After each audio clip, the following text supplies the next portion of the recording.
We believe that globally the physical water scarcity is increasing. We know that the projections are that by 2030 more than 3 billion people will live in water-stressed countries. In addition to this, we have an increasing urban population. Equally, by 2030 we will have 2 billion more people living in urban areas around the world. Cities will be forced to fight for water, to buy water from rural areas, to transport it to the city. This is an enormous challenge when it comes to the urban infrastructure. The water footprints of cities will increase quite dramatically.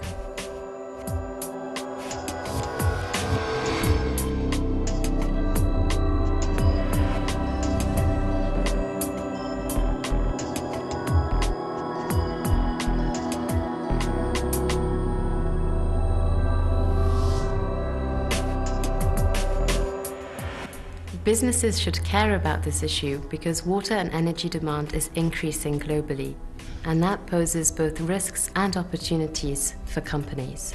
In particular, if you add climate change issues to the equation.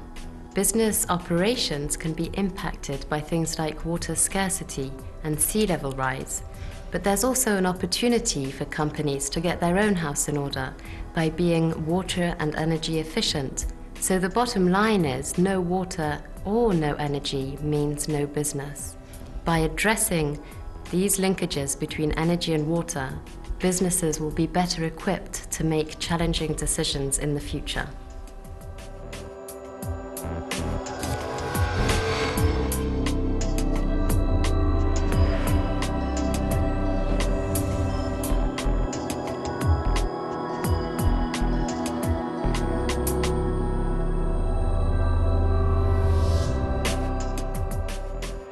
The major challenges facing the water sector today are a combination of population growth, urbanization, and climate change. Together, these forces constitute the perfect storm, leading to unprecedented challenges for water sector and water sector professionals. Climate change will test the skills and innovative capabilities of the water sector, both because the impacts of climate change are not well understood and because the adaptation strategies that we will need to respond to climate change have yet to be developed.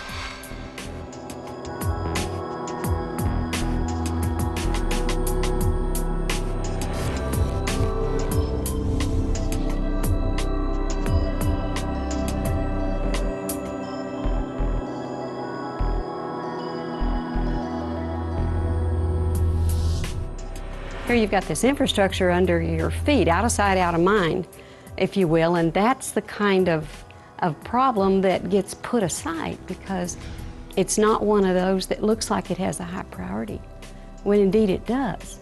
It does because sinkholes open when the pipes fall apart and roads collapse and cars fall in and the water coming into our homes isn't as clean as it once was, and that's not acceptable.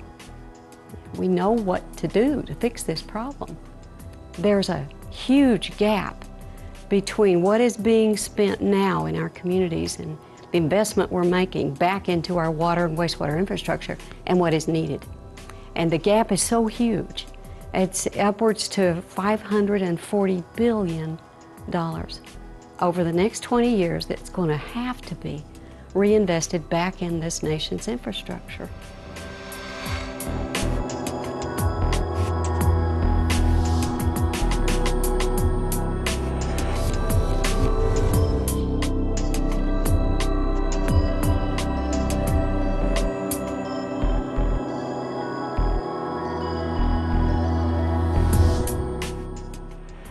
Water is fundamental to economic productivity and to health. Diarrhea, for example, which is caused by dirty water, is often called the #1 preventable disease in the world.